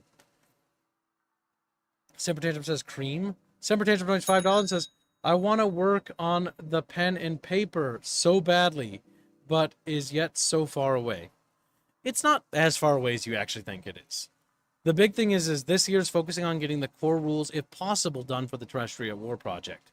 If the core rules and the main faction, Astria and Nefir, can be completed in a timely manner, which means all of you participating in testing, the pen and paper can get closer. But it's entirely reliant on the volunteer team reaching that state. Robin will be spearheading the pen and paper because the idea of the pen and paper is that it's modeled a little bit more closely after the video game, meaning that our pen and paper is designed with the idea that you're going to role play. It's not really designed for meta, if that makes sense. So it's more designed like you're going to role play, and that's what it's designed for. If you're more of like a meta gamer, I don't know if you're necessarily going to like our system because you need to know how to role play. But then again, we designed a system that I wanted to see played. And I didn't want it to be like some min-maxy cringe shit. I want people to be role playing. If people want to metagame in the roleplay system, they can. I don't care. What you do with it is whatever. But it's not really designed for that. I'm just letting you know that. It's meant for roleplay. Which is why I'm very much kind of like hesitant about putting sort of any charisma stats in the game. Outside of like, you know, like certain things with like, you know, you should really kind of just have to talk. Like, if you suck at talking, like, that's what it is. You're going to have to learn to get good. Gibbs, do you want me to give a quick overview of the progress of terrestrial war and what the goals are at the end of the year? Sure. Gibbs, the meta will be made one day. It's only a question when. Yeah, no, I have no doubt it will be made the day one. Day one it's going to be made. But my goal as a developer isn't to fixate on that, nor is it to correct that unless it's like a bad, broken system that people need to correct. If people break the game and they're having fun doing it, and it doesn't hurt anything, that's great. But if it breaks the game and it fundamentally ruins the experience, then we gotta fix it. General philosophy.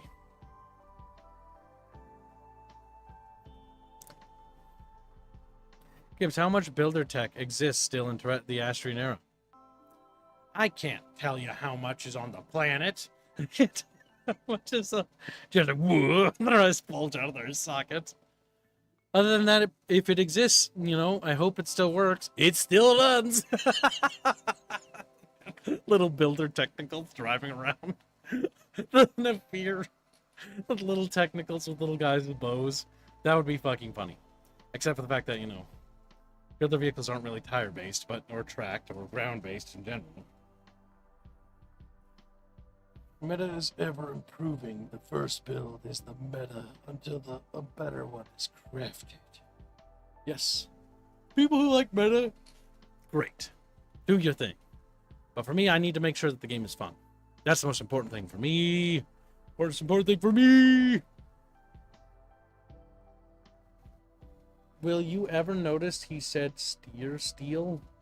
What? Is near the surface? Suggesting, oh, I don't know, I'm suggesting.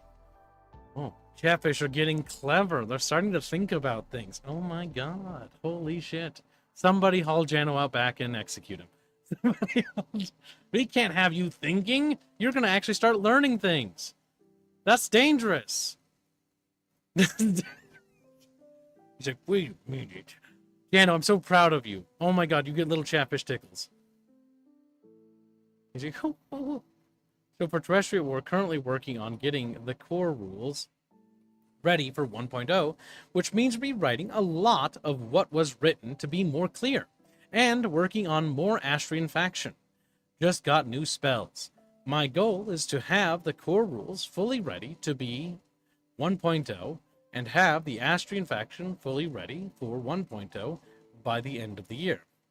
If I can make good progress, I want Nafir to be close to 1.0 by the end of the year as well. That's cool. That's very interesting.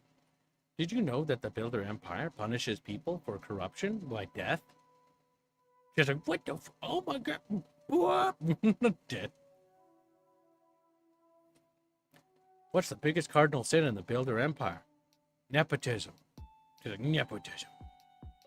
But also, it's like a standard way of life, so, you know, it's kind of one of those things you have to live with. One of those things you have to live with. It's true, you do! Oh my god, can't believe it.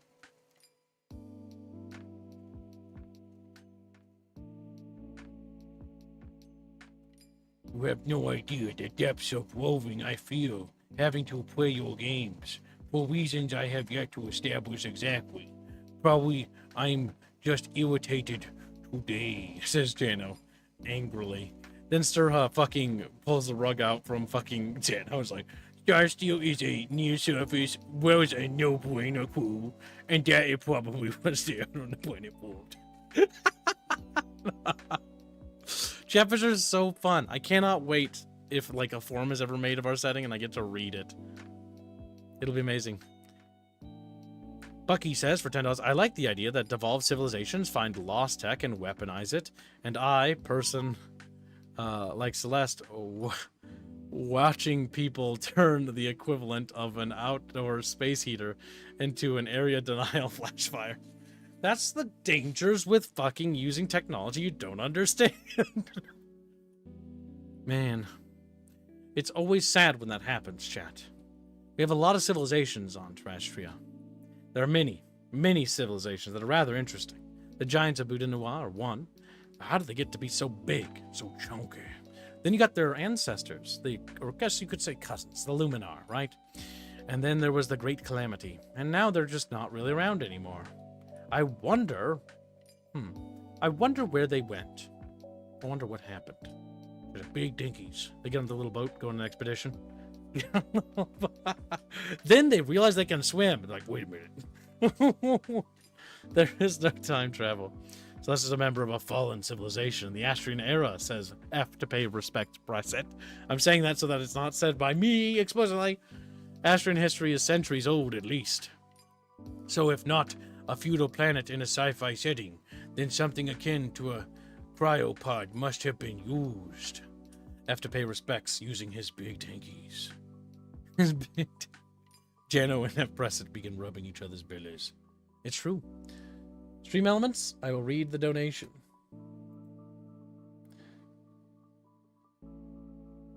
$2 says, Bucky wanted me to start a fund for you to play Nulvis Skyrim mod pack. I don't think he did. I think you're lying.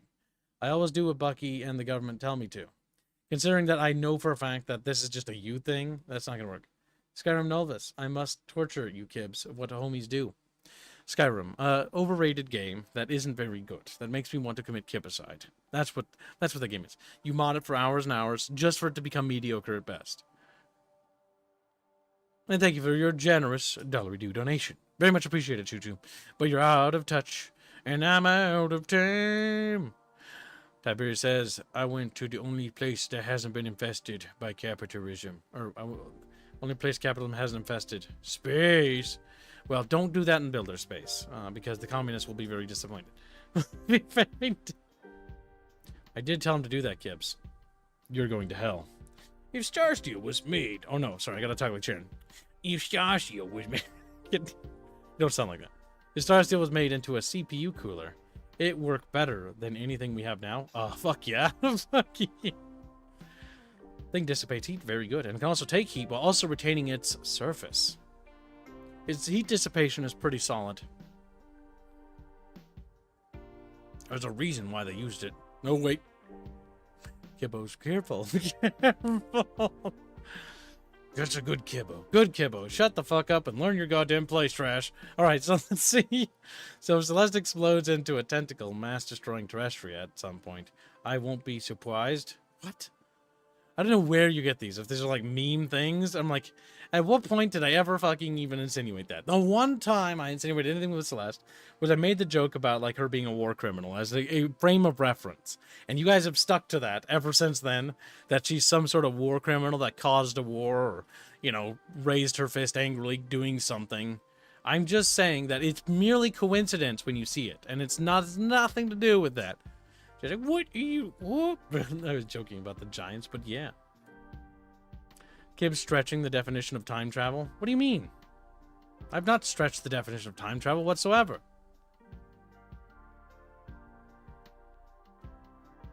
I've already said that time is overflowing forwards and cannot be wound back. Nothing you... Like, you... If an action happened in the past and you're in the present is current. And whatever happened before is undoable. Or is not undoable. I'm retarded. I'm retarded. Celeste is a war criminal. Oh my god, Chad. Look, gives reading second of my 2 messages and being confused. It reached to arrest. Oh my god, that's because you're like typing like a billion things, Chad. Slow down a little bit.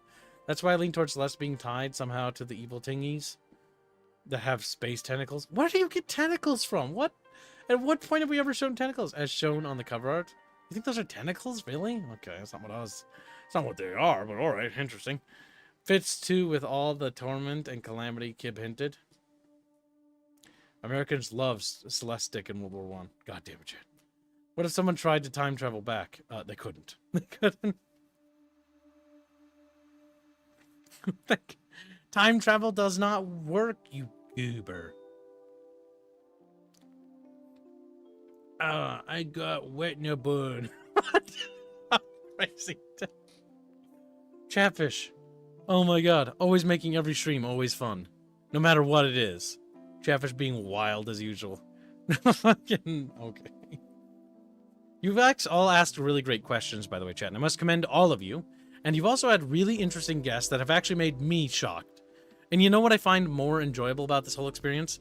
Is that for the first time in forever, I'm talking about my setting and I'm surprised. Not by the lore, but by, like, things you guys have come up with. Like, genuinely shocked.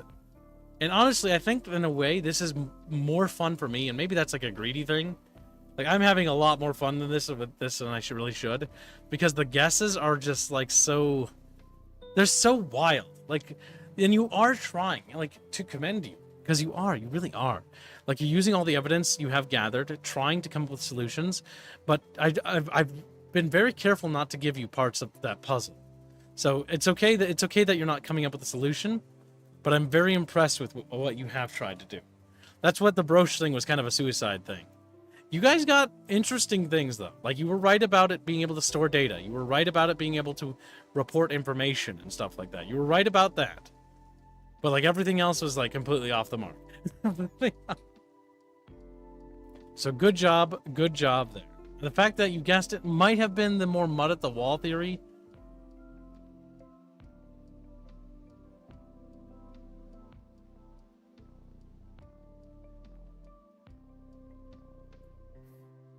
I'm not answering your questions, Bucky, because I know you're too dangerous. His questions are dangerous because what he's going to do is start asking questions that eliminate certain variables. He's too high IQ and too good at this kind of game. That's why you can't play this game with Bucky. Because he'll pull at a string like a cat until the fucking fabric comes undone. And then all the secrets come out. I'm only willing to play this with people who I know won't do that tactic. Who will just throw ideas at the wall. Because it's fun. That is evil. That is evil. That is an evil question. Because the answer itself is dangerous. The answer tells too much. More than I've already given. More than I'm willing to give. Because there's like, how do I put this? I have a threshold of stuff that I'm willing to spill beans on right now about the prologue in chapter 1 that I don't care about. You knowing all that information, and this is pulling at that thread, and that's fine, because you're going to figure that one out anyways. I don't really care. But if you pull that thread, my worry is that you're going to find another thread and start tugging on another piece. And I know how Bucky operates, and I know that's exactly what he's going to do. He's not interested in this thread, because the answers are relatively simple, and honestly, they don't really spoil anything. I could tell you the entire ending of chapter 1 and the prologue, and you'll have no fucking clue of what's happening. And I'll still be safe. But I'm not going to do that. And I'm not going to let you do that. I'm not going to let you do that. All I can say is it's interesting. It's an interesting question. We have to be careful, Chatfish. All the stuff. Because our game is story-driven. Right? And then what happens when you know the story? Well, you're going to play it anyways because it's fucking awesome. It's going to have awesome gameplay, so it doesn't matter. But my greed is me seeing your guesses, and I will not have that taken away from me.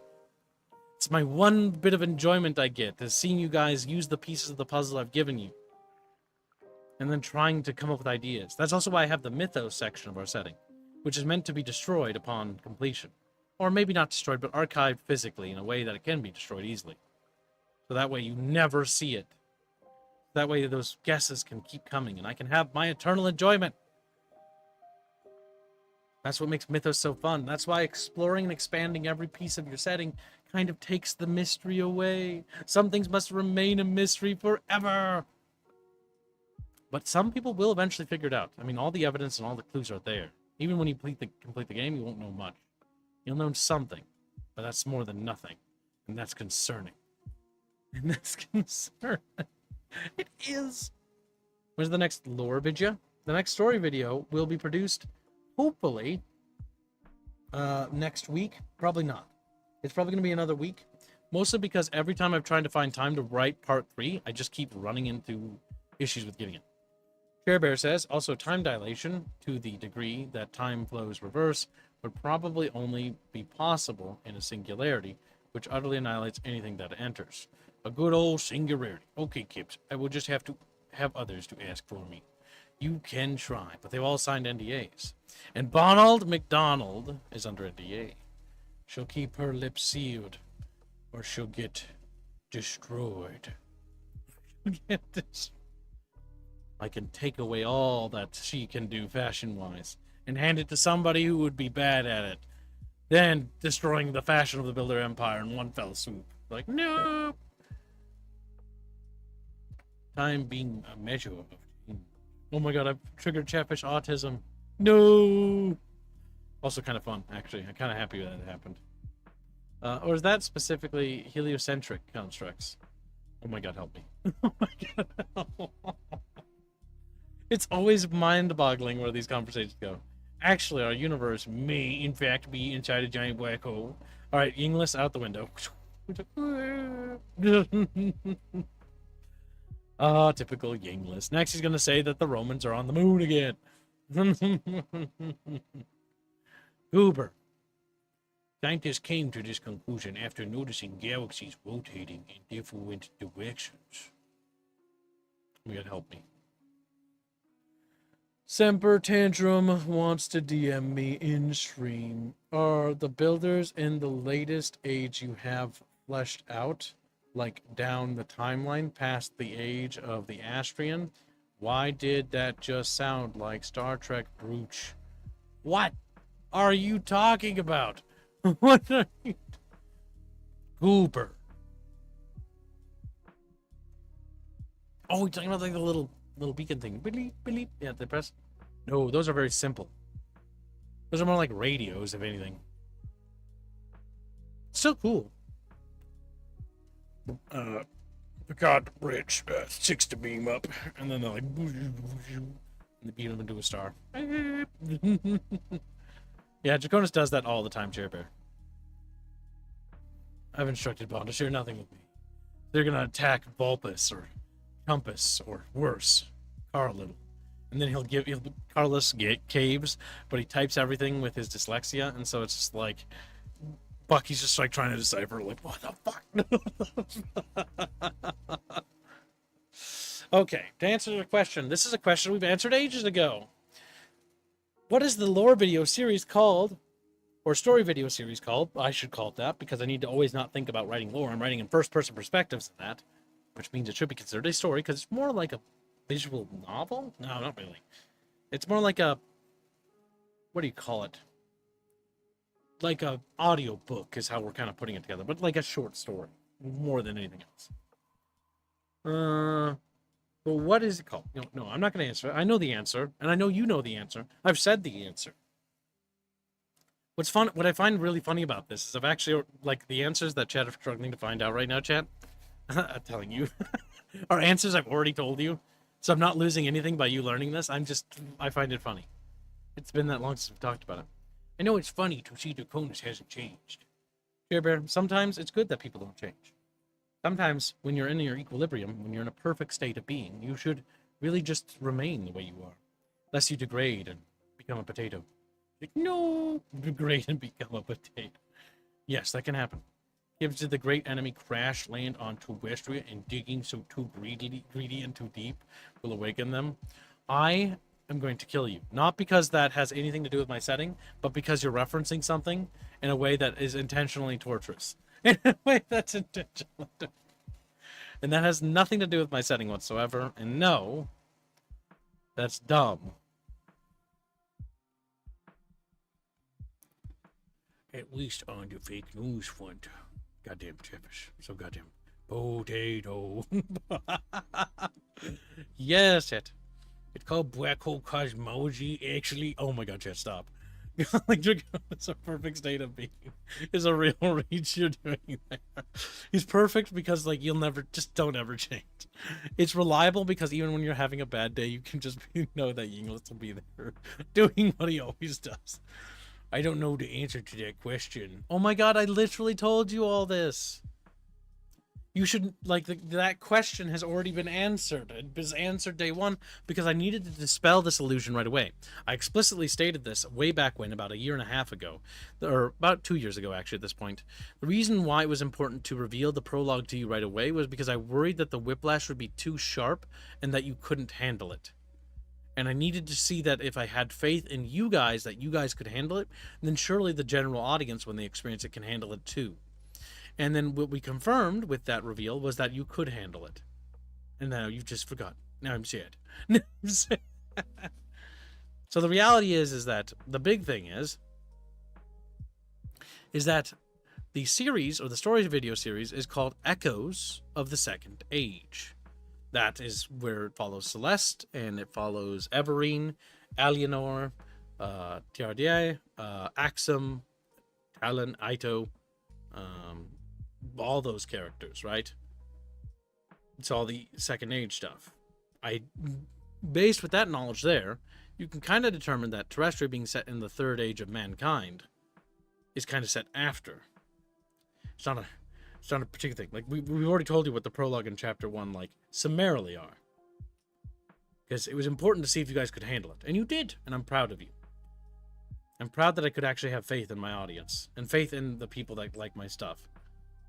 That they would actually like it. It was a bold decision to do what we did, and it was always a bold decision.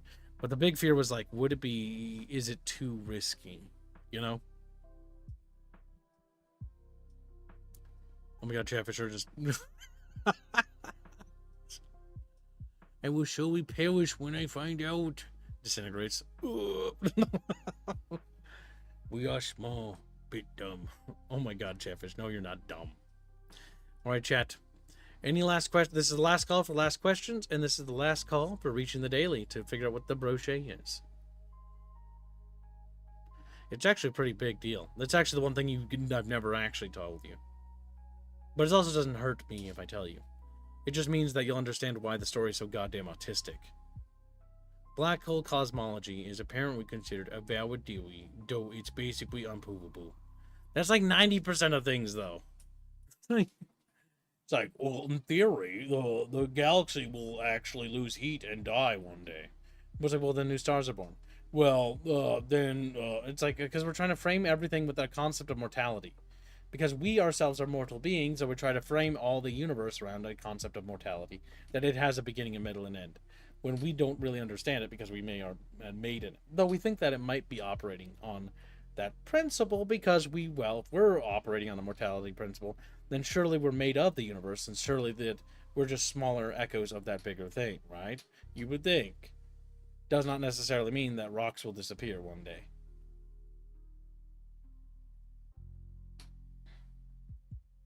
Okay, I'll waddle to bed now. Good night, Sempi. Alright, Chet. You've had it. Then the time is up. You had a good shot. You had a good run. But now it is time for us to go tune a little bit. You did do some good guesses, but you didn't quite get there. That's okay. You'll find out that answer to that question when the Red Sun Dream releases, because you're going to find out really quickly. I can tell you that. It's not a big secret either. It's just like, this is how things are. I think, yep, we've answered all the questions. I don't see any questions outstanding. Yep, very good, very good. All right, see you in the next stream, chat. Contest? What do you mean contest? Bucky. Oh my god. Right as I'm about to hit the enter button. What is it, Bucky? Contesting what? There's nothing to contest. This is only meant to be like an hour. It's already over by like an hour and 15 minutes or so. It only took longer because I maybe had a little bit too much fun with the brooch thing. I did have fun with it.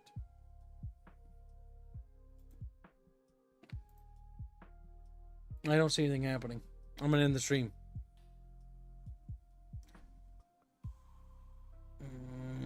I'm waiting. Gibbs, what could he mean? Really think about it. See, there's nothing to contest. I think Bucky's just fucking with me so that I have this really long, drawn-out end section where nothing happens. So within 60 seconds of you hearing this, at this point, right now, I'm ending the stream. That's not contestation. And that's not a further question. Thank you for your donation. Very generous. But no is the answer to that. And have a good day, chat. We'll see you in the next stream. Goodbye.